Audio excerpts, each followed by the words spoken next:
Welcome back to Japan Animation. Goblins are usually weak enemies, possibly even the weakest. A party of 6 struggles to fight off a few. They are unable to hit them with their weapons, let alone spells. It's kill or be killed. In Grimgar, goblins are the weakest enemies, right? Haru and Ranta sleep in, missing their breakfast duty. Moguzo, Yum, and Shihoru prepare their morning meal while Minato checks up on them. Words bleed through from their previous lives, of which they have no memory, and they begin to lose their meaning. The last thing Haruhiro remembers is waking up in the world of Grimgar a few weeks prior. Calling out in a dark room upon waking, Haru hears multiple voices. Upon exiting, he sees the faces to match them. The rest of the party members and a few others stand around confused. Unable to remember how they got here or where here is for that matter. They find themselves talking to Brittany, the eccentric chief of the volunteer soldier squad in Ortana. They are given a choice to either volunteer or starve. Renji, one of the others who woke up in Grimgar, calls Brittany a pervert. To everyone's surprise, Brittany leaps from their chair, holding a blade to Renji's face, making it clear that no one calls him a perv and lives. Upon becoming soldiers in training, they receive 10 silver each to tide them over until they can make money by killing monsters and selling any loot they find in the process. Renji's party consists of the strongest while Haruhiro's party consists of the leftovers. Minato figures out that they need to join guilds if they are going to be volunteer soldiers. The group discusses their roles and each goes their separate ways to train. Haruhiro chooses to become a thief and heads to the Thieves' Guild. He is immediately ambushed by his new instructor, a sexy yet sadistic teacher, according to Haruhiro. After completing the initial 7 days of training, he is given the nickname Old Cat because his eyes are squinty as if he is always tired, which Ranta also makes fun of. Yum joins the Hunters Guild, Shihoru joins the Mages Guild. Ranta joins the Dark Knights Guild, Moguzo joins the Warriors Guild, and Minato joins the Priests Guild. The party reassembles and shares stories about their various guild instructors as they prepare to scout the forest for goblins, though they are unable to isolate one because 2 goblins are too much to handle. Yet another fruitless excursion that makes 13 days without earning a single copper. Haru can't sleep. He finds Minato awake as well upon his return from gaining information at the local tavern. They sit and talk for a while, underneath the red moon. If anything, Haru remembers that the moon isn't red where he came from.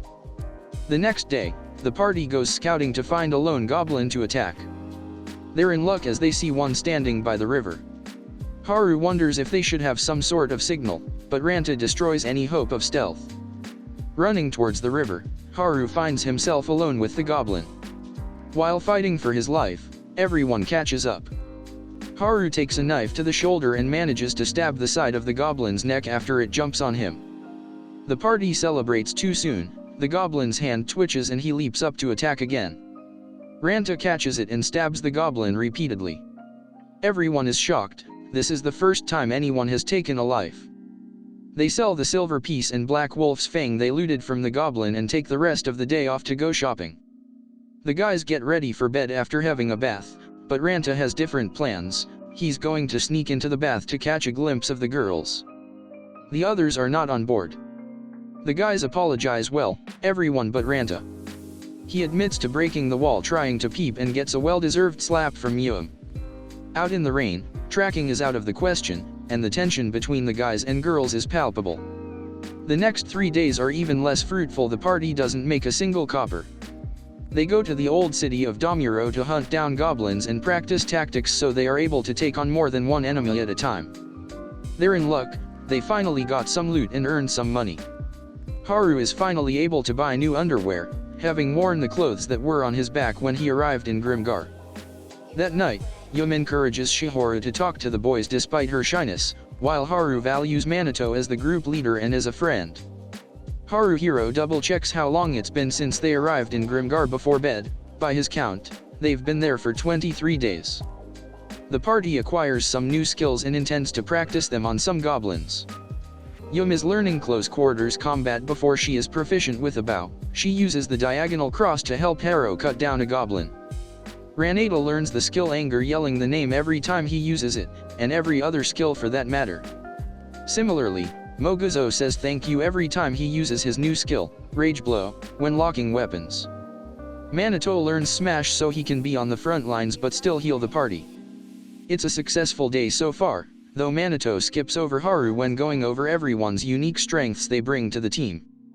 He vows to ask him later, if he ever gets the chance. Haru notices a crossbow bolt reflecting the sun as he walks behind Minato, leaping into action. He pushes Minato out of the way, taking the bolt to his left shoulder and one right through his left calf. Haru drops his black blade dagger in the commotion as Minato gets him into cover to heal his wounds. More goblins, but not your everyday run-of-the-mill goblins. One is giant, with a club to match, while the other is skinny, blue, and much taller than any goblin they've seen thus far. The party begins their retreat, and just when it looks like it's safe to rest, Minato collapses, an arrow lodged in his back. The wound is grievous, and Minato is all out of magic. The party dresses the wound, rushing to the priest guild to ask Manito's master to save their leader and friend. Bursting through the door, Minato in tow, they beg the priest to heal him. There's only one problem: you can't heal the dead.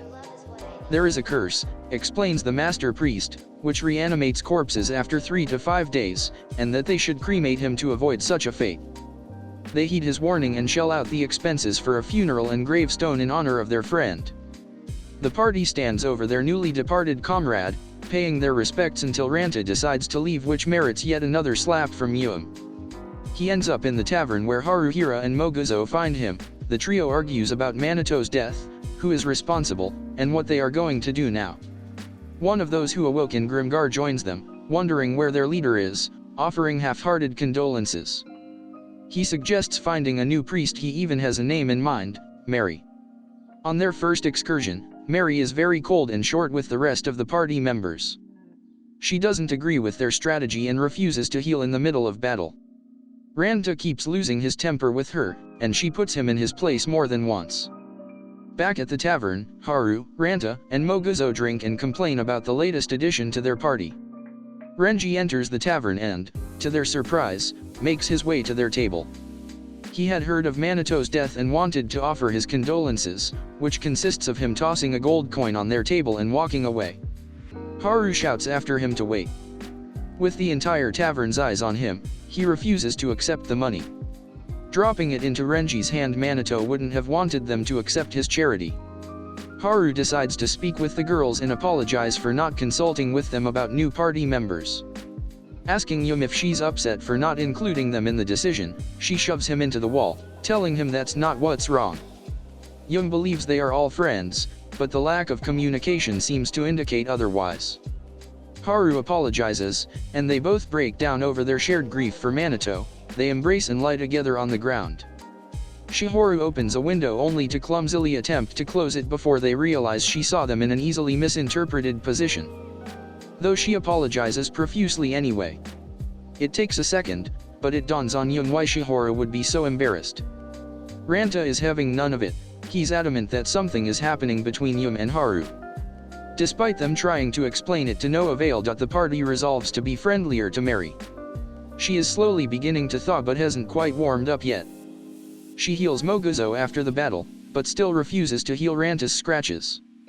Mary shows up to the tavern, but she doesn't even acknowledge the party. To be fair, they don't acknowledge her either. Sitting alone at the bar, they see her talking with another party's leader. Haru figures that Manito meant for him to be his successor as party leader. He starts speaking with Manito's ghost, his imagination reacting to grief. Taking on the role of leader, Haru begins to take note of the party's fighting style, strengths, and what equipment they may need, like a helmet for Moguzo. Everyone decides to chip in for it when Haru mentions it to Moguzo. They ask Mary to join them for dinner, but she refuses again, though more politely. Haru invites the rest of the party to meet with the person who spoke with Mary at the tavern the other night. It turns out that one of his party members used to be in Mary's group. He details why Mary isn't so merry, in the Sireni mines. There is a giant kobold named Death Spots due to the incredibly high chance of death if one should lay eyes upon the monster's spots. Mary used to be like Manito, always helping and proactively healing the group until her party was decimated by the giant kobold. Out of magic, with 2 dead party members and a third on his last legs, Hayashi dragged her out of the mines to save her life. Mary blames herself for their deaths and hasn't smiled since. After learning why Mary is so cold and reserved, the party realizes that they have more in common than they previously thought. They empathize with her and decide to help her as best they can. Scouting with Yum, Haru sees the dagger he dropped when Minato died and almost rushes in without thinking, but Yum tackles him before the goblin notices. Taking a more level-headed approach, they decide to tail the goblins to find their hideout. Haru asks Mary to talk. She's prepared to be kicked out of the party, but instead, Haru explains the party's loss of Minato. How the party isn't merely random acquaintances but friends, and they consider her one too. They get Moguzo a helmet and continue to train and learn new skills. Making a name for themselves as goblin slayers every day, they return to the area where they found the goblin who killed Minato. They invest their money in gear and skills. Haru starts seeing a green light, which guides his dagger strikes so they always hit vital points, getting an instant kill.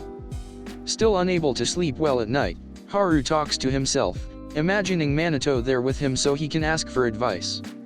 Where once he was able to remember, now Haru is starting to lose count of the days.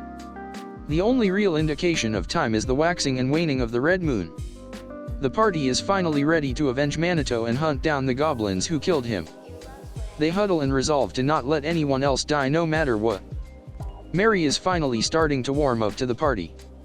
They launch their assault on the goblin hideout, cutting down the first few with ease. They head up to the top floor, where the tall blue and giant green goblins put up much more of a fight. They understand how humans fight, catching the party by surprise. With a bit of teamwork, Moguzo defeats the giant goblin, sending him through the floor with a powerful strike. Haru and Yum focus on the tall blue one. Not your typical goblins. Haru gets on top of the blue one, attempting to stab it right in the eyes. Instead, the blade goes through the goblin's hand. He isn't strong enough to land a fatal blow. Thrown off, the goblin retreats. The party chases him to another room where he sits half dead, unable to fight back. Just as Ranta raises his blade to strike, a bolt is let loose, hitting Mary right in the back. Haru cannot believe it's happening all over again until Mary responds, able to heal herself. In the confusion, the blue goblin gets up to attack, obviously feigning defeat to lure them into a trap. Ranta is quick to attack, and Mog finishes him off with a heavy two-handed strike. Haru spots the goblin who shot Mary and races after him, jumping out onto the rooftop where they clash. The goblin drops the black knife and wrestles Haru as they slide down the pitch, both hands around Haru's neck. Yun calls out she needn't worry. Haru grabs the black knife and sinks it deep into the side of the goblin's neck. Finally, they avenge their lost comrade. Visiting Manito's grave, Haru wonders what to say. They all pull out their newly acquired badges, trainees no longer knowing that Minato would be proud of all of them. They placed the badge they bought for Minato on his grave. Following their success, the party decides to take a well-deserved day off. Haru finds it strange not to train or hunt down goblins. He doesn't know what to do with himself. Moguzo feels the same way and ends up doing chores and errands despite having the day off. Ranta has gone fishing, where he sees Yun practicing rock climbing. Haru meets up with Mary at her residence for coffee. They head to the tavern together at the end of the day to meet up with the rest of the party to decide what to do next. Haru wants to switch things up so they don't get complacent and cocky. They float the idea of heading to Cyrene Mine to practice fighting kobolds. Mary has an anxiety attack and rushes out to get some fresh air with Haru close behind. She collects herself and reasons that going to the mine would give her a sense of closure, that she needs to face her fears to overcome them. Haru heads to the Thieves Guild to learn some new skills and ask about the green light. Barbara explains that it's a fairly normal thing for thieves, but it doesn't happen to other thieves as often as it seems to for Haru.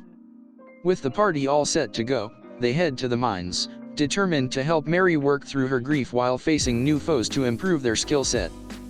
The party enters the Cyrene mine, cutting down 3 lesser kobolds with ease. Ranta starts ripping off their nose rings, which Mary explains are protection talismans. She goes on to explain that there are lesser, normal, and elderly kobolds. There is a gondola, but since it's heavily guarded, they use wells to traverse the different levels. Haru questions Ranta's morals when he suggests killing sleeping kobolds, going on to explain the Dark Knight philosophy, falling on deaf ears as everyone has already moved on. Haru becomes concerned about Ranta and his attitude towards the group. He tries to play the leader role but has his doubts. He decides to confront him to better understand Ranta's point of view, which goes about as well as he thought. Ranta is standoffish and doesn't want to make friends with the party. Back in the mine, Ranta is stubborn and arrogant as always. They come to a level with an underground farm. Ranta sets off an alarm, alerting the kobolds. Not just any kobold either, Death Spots is on the prowl. Mary has a flashback of her old team getting ready to head to the mine. Haru's voice brings her back to reality. Death Spots is on the hunt, but Mary has the mine mapped out and directs the party to a temple of Luminaries, a safe haven since kobolds rarely venture there. She finds the staff she left behind, when suddenly 3 figures appear, the 3 party members Mary couldn't save. Having been raised from the dead due to the curse of the No-Life King, they still wander the mines. Mary learned a spell specifically to break the curse so she could put them to rest and relieve them of their suffering. A thief, warrior, and mage, Haru tries to strategize and analyze, but Ranta reminds him that he isn't Minato. They manage to hold out long enough for Mary to break the curse, turning them to ash. She thanks the party for helping put her friends to rest and getting the closure she needed. The party takes a moment to collect themselves when Death Spots bursts through the wall. They start running as Death Spots calls for backup. They are outnumbered. Everyone begins climbing scaffolding to reach the level above. Some of the beams break and Haru finds himself in free fall until Ranta catches him by the arm. Just when it looks like they will all make it, the beams break underneath Ranta's feet. Haru tries to catch him but fails. He falls, surrounded by enemies and all alone. Everybody agrees to go back for Ranta. They made a promise that no one would die. They intend to keep it. Ranta makes it to the level above, escaping the clutches of Death Spots. Hiding out in a field, he accidentally alarms the whole level. Luckily, kobolds aren't the only ones within earshot. The party moves in on his position, but so does Death Spots, suddenly springing up from the level below. Yum uses her last arrow to blind his left eye as the party makes their escape. The coast is clear, everyone is ready to go home, but not everyone is ready to let them. Death Spots lumbers up the shaft from the depths below. Haru jumps into action immediately, instructing the rest of the party to run to live as he and Death Spots tumble over the edge. Regaining consciousness, he sees them leave. Ranta demands that he make it out alive. Haru and Death Spots square up. Haru prepares to die when the green light appears and time slows down. A guiding line of light directs his blade towards Death Spots' one good eye, making that no good eye. The blade connects and the behemoth crashes to the ground while Haru passes out. Upon waking up, Haru sees Mary and asks if this is heaven to her amusement. The rest of the party is outside in good spirits, throwing a large sack of 30 gold on the ground, the reward for killing Death Spots. They explain that since he's the leader, he should divvy up the spoils. Even though Haru's memories are gone, he gets to make new ones, and is thankful for the friends he's made, determined to become a better leader while they explore the world of Grimgar together. Make sure to subscribe and turn on notifications so you can watch more videos like this. Thanks for watching.